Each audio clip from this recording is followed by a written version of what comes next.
What's up, guys? We're back once again to r/pro revenge. It's been a while since I've got to say that. Anyways, let's get on in the story, and then I'll see you in a bit. The bad grocery place.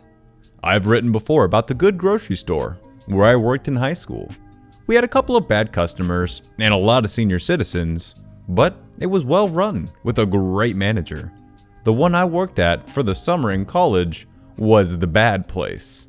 It was 1994, in a chain grocery store with a truly awful manager, who was straight out of business school.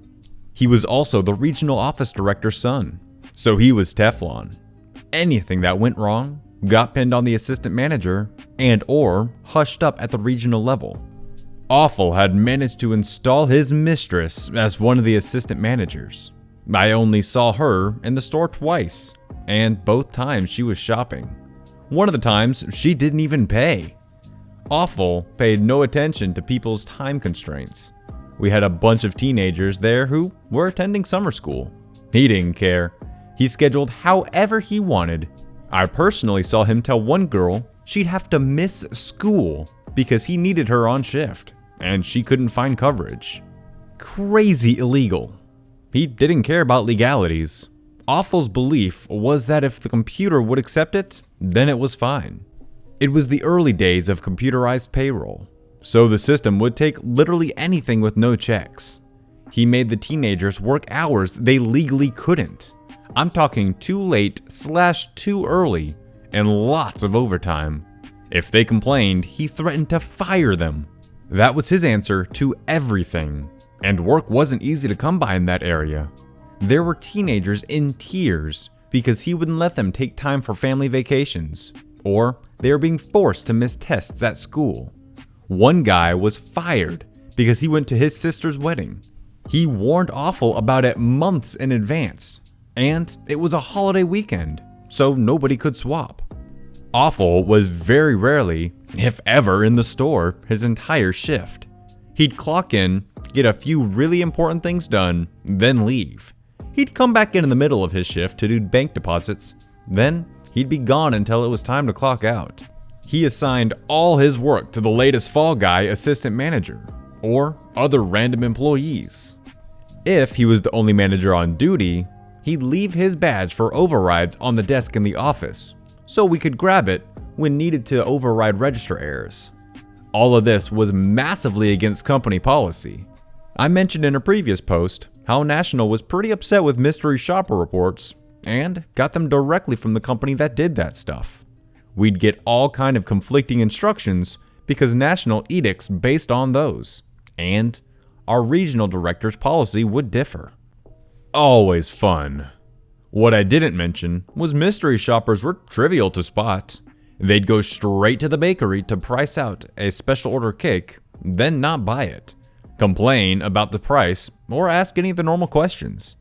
They also went to the bathroom, the fish counter, asked for a price check, and make us unring something they decided they didn't want during checkout. There were other things on the list, but those are the obvious ones I remember all these years later. My last week at this horror show, before I headed back to college, I spotted a blatantly mystery shopper complete with notepad. Awful had bugged out shortly after open. The mistress was probably banging him. The other assistant manager had been fired for the last colossal screw-up. And the other cashier on shift was on lunch. It was pretty dead as it was late morning, so no big deal. Except that I decided it was time for this horror show to get reported for what it was. When Mystery came up with her price check item, I forgot to hit the price check button and rang it up for real. Whoops. Time to go get the manager's override badge. I overrode it. Then I tossed that bad boy so hard it went all the way across the manager's desk and down into the sea of cables behind it in the corner. I'm quite sure that if you went to the tapes, this looked incredibly intentional. It was my last week. You could count the number of damns I gave on no hands. Somewhere around this time, the other cashier, we'll call her Jenny, got back from her lunch break, and I informed her that crap was about to get real. She might want to go home sick if she wanted some cover. Nah. Jenny giggled and wanted a front row seat. Besides, the lunch rush was coming. We had a construction area nearby, and a lot of the guys came for the prepared foods for a cheap hot lunch. We started to get the lunch rush, and more of a crowd by the time Mystery made it up to the register to check out. Of course, she needed me to unring something for her checklist. I flipped on the "Help me Obi-Wan" light. Nothing happened. I called for Awful over the intercom, by manager first name last name. Jenny caught on real fast and told me to just go get the badge from the office. Awful first name last name must be doing the money drop or something. I pointed out to Jenny that was against company policy. She rolled her eyes and told me that's what Awful first name last name had said to do. Now where was that override badge? I headed up to the office and made a good show of looking for it. Called down to Jenny asking if she had it. Nope. Jenny abandoned the big order she was about to ring up and came up to the little office to give a courtesy look around.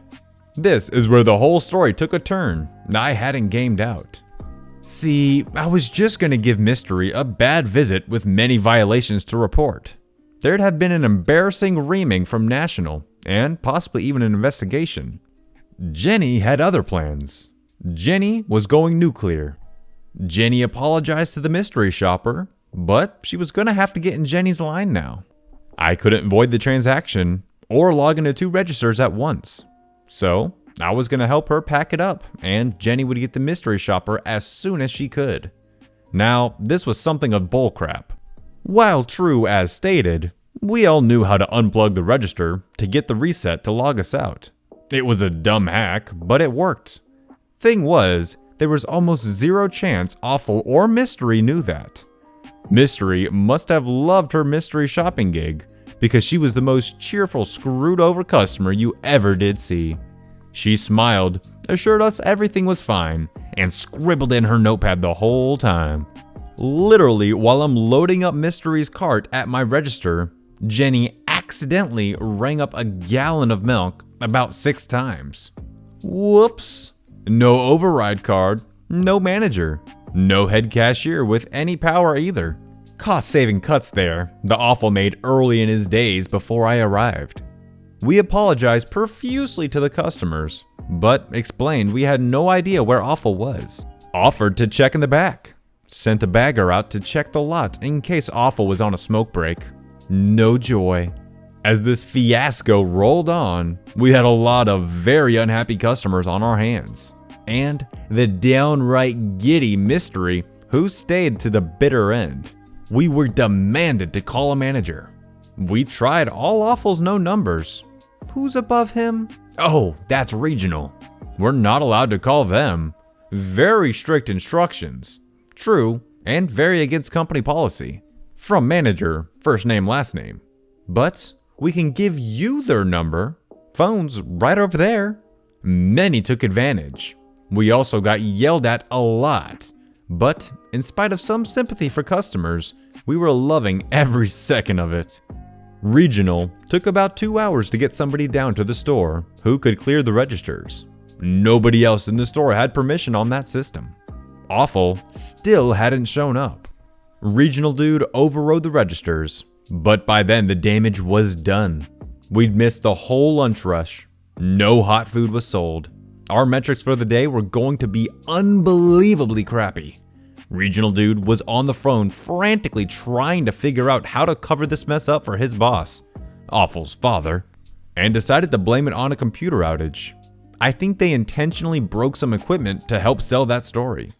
Awful rolled in after I clocked out, but I'm told Regional dude was still there doing Awful's job. Awful was unbearable for the next couple of days, but I had a foot out the door. Jenny, it turned out, simply didn't care, because she'd been doing the work of a head cashier without the pay. It took a few weeks for the fallout to happen, and you bet I kept in touch with Jenny to find out. From this point, I only know what Jenny told me, as I was back in college a few states away. A few weeks later, an audit team from National came down to investigate. The mystery shopper story hadn't lined up with the computer outage story, and something was obviously hinky. They dug into the books, and found all the labor violations for minors working overtime and too early/late. Interviewed the employees and found out about the scheduling during school time problems. Manager absenteeism, no vacation being allowed, also that the store was constantly short-staffed. No crap, people ran for the hills as soon as they got anything else. Finally, that an assistant manager was on payroll full-time, but nobody had ever seen her work. She clocked in and out within seconds of AM every shift he worked, but was never there. Them dots ain't hard to connect. I don't know if they covered up all the labor violations or not.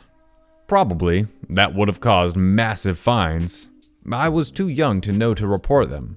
However, Awful, his father, and his mistress all got fired or resigned quietly. The store reportedly went back to being pretty functional after that.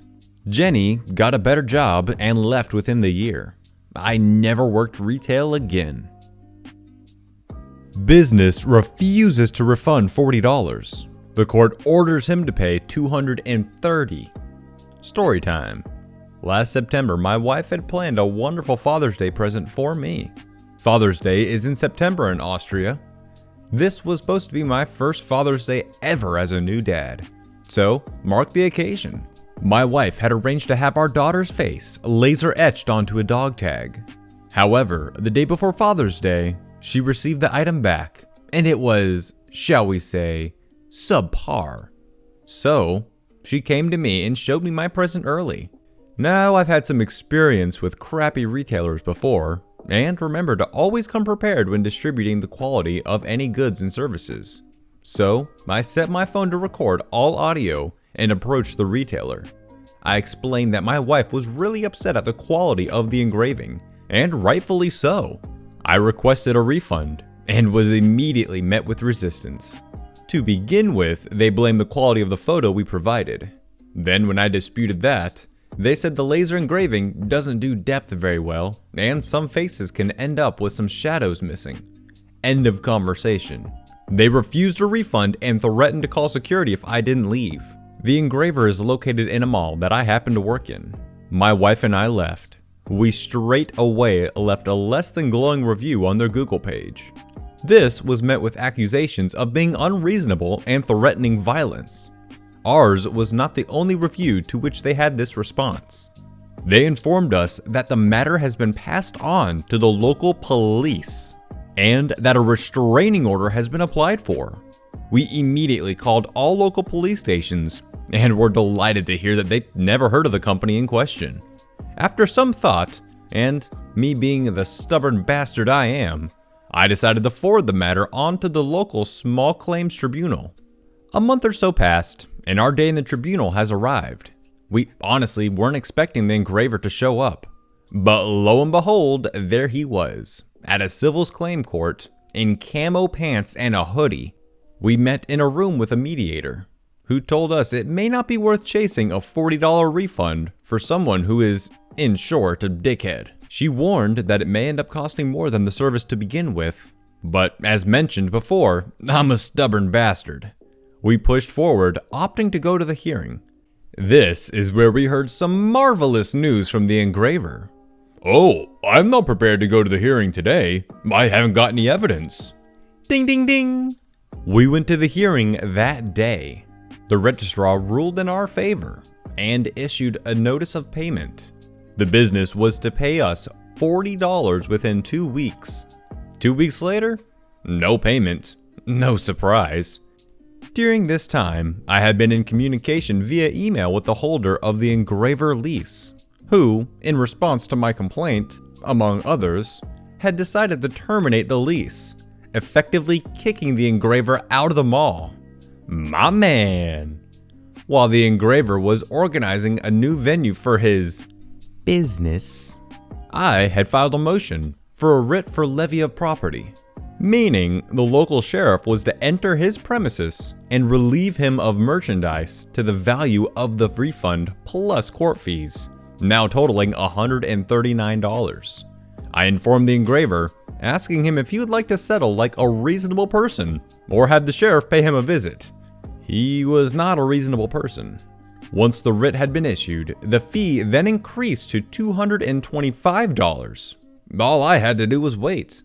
And wait I did, until March 13th this year, when the sheriff finally attended his new business premise. He was offered an ultimatum: pay the fee or have merchandise repossessed. Ladies and gentlemen, we got him. The man paid. He was stubborn for 6+ months over a $40 refund, only to be down $225 plus $5 interest. But that's not how the law works.